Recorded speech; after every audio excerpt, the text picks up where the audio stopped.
अभिक्रिया। तो देखो रासायनिक अभिक्रिया से कहते हैं कि किसी पदार्थ में होने वाले रासायनिक परिवर्तन को रासायनिक अभिक्रिया कहते हैं। जैसे कोयले का दहन है, तो कोयले का दहन यानी कार्बन ऑक्सीजन से क्रिया करके कार्बन डाइऑक्साइड का निर्माण करता है। तो कार्बन का प्रतीक होता है C और ऑक्सीजन का प्रतीक होता है O2।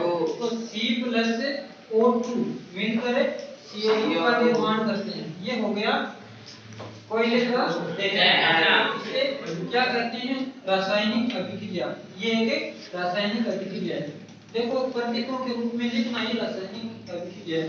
जैसे C+O2 मिलके CO2 हो गया। तो ये हो गई रासायनिक अभिक्रिया। अगला टॉपिक है हमारा टॉपिक समाप्त। अभिकारक और उत्पाद। देखो दोनों को एक साथ पढ़ते हैं, अभिकारकों को और उत्पादों को। यानी अभिकारक ये कहते हैं और उत्पाद ये कहते हैं। पहले मैं रासायनिक समीकरण लिखता हूं, जैसे C+O2 CO2। अब देखो अभिकारक कौन से हैं और उत्पाद कौन से हैं। देखो ये दोनों है, ये क्या है? अभिकारक है।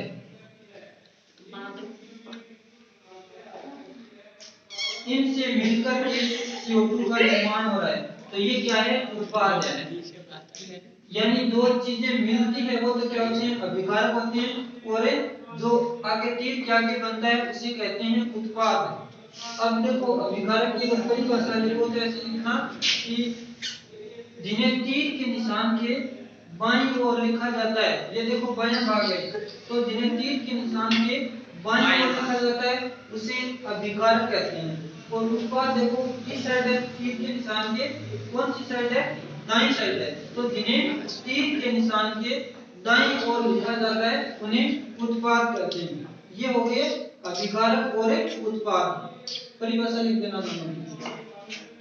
कोई भी चाहे रासायनिक अभिक्रिया हो, उसके अंदर जो तीर के निशान के बाईं ओर है वो अभिकारक है और दाईं ओर है वो उत्पाद है।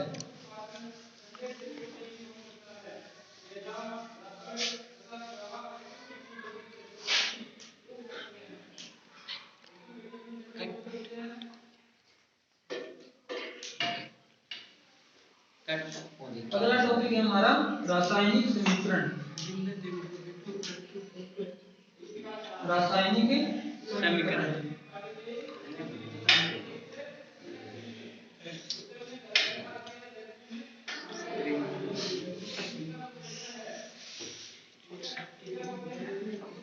देखो कोई भी रासायनिक अभिक्रिया है उसके अभिकारकों और उत्पादों को प्रतीक और उनके अणु सूत्रों के रूप में लिखना क्या कहलाता है? रासायनिक समीकरण कहलाता है।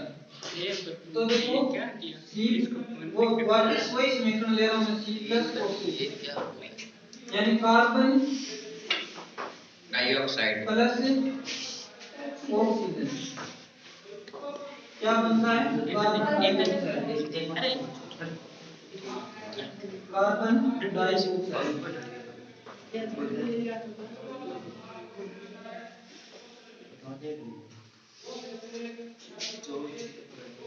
C+O2 मिलके CO2। तो किसी रासायनिक अभिक्रिया में अभिकारकों और उत्पादों को उनके अणुओं और प्रतीकों के रूप में लिखना क्या कहलाता है? रासायनिक समीकरण कहलाता है। अब देखो रासायनिक समीकरण लिखने की विधि। रासायनिक समीकरण लिखने की विधि यानी रासायनिक समीकरण को कैसे लिखते हैं?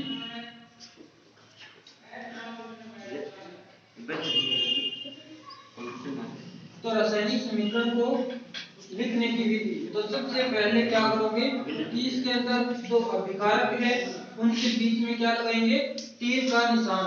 यानी अभिकारक और उत्पाद के बीच में तीर का निशान लगा सकते हैं। जैसे देखो ये अभिकारक है और ये है उत्पाद, तो इनके बीच में तीर का निशान। तो एक नंबर में लिखना है कि अभिकारक व उत्पाद के बीच तीर का निशान लगाते हैं। अभिकारक व उत्पाद के बीच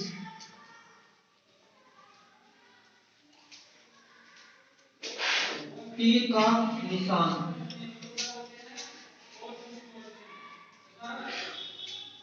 तो अभिकारक और उत्पादों के बीच में क्या लगाएंगे? तीर का निशान। अब देखो, अगर अभिकारक या उत्पादों की संख्या अगर 2 है या 2 से ज्यादा है, 2 या 2 से ज्यादा है, तो क्या करेंगे? ये बीच में प्लस का चिन्ह लगाएंगे। तो अभिकारक या उत्पादों की संख्या 2 या 2 से ज्यादा होने पर,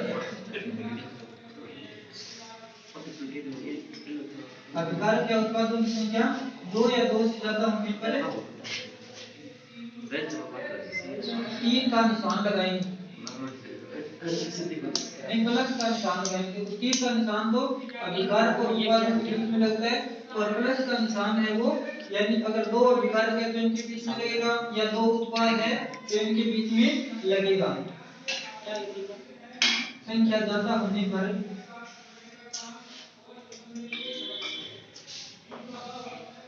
प्लस का निशान लगाते हैं।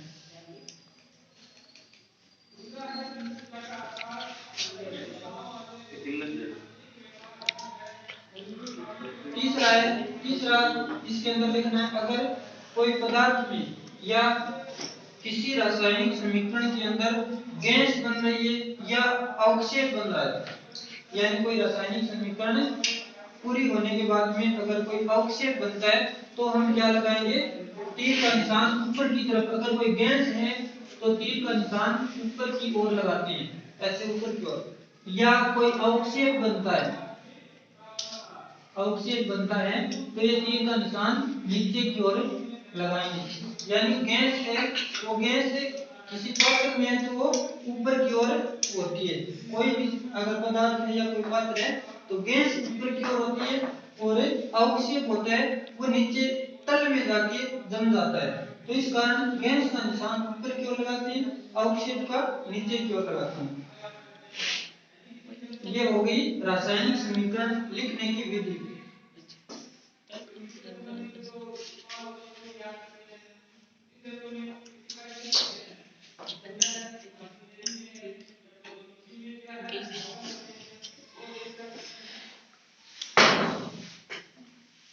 अगला है हमारा द्रव्यमान संरक्षण का नियम।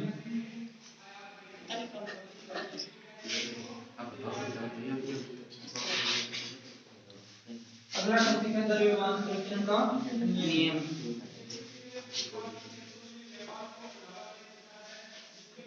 तो देखो, द्रव्यमान संरक्षण का नियम,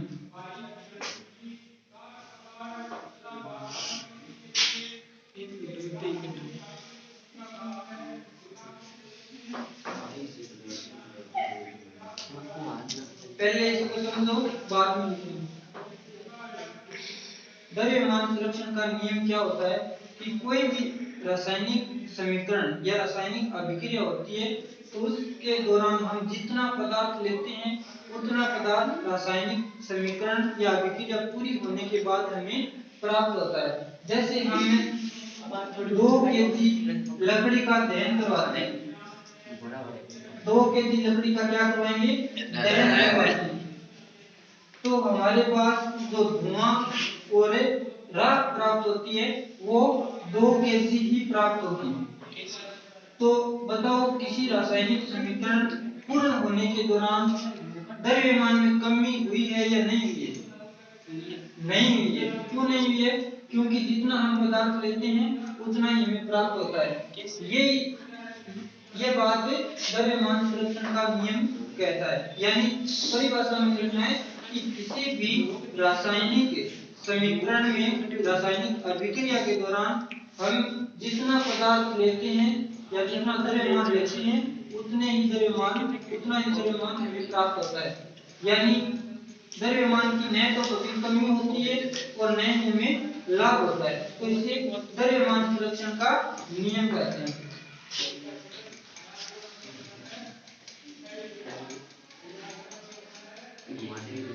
अब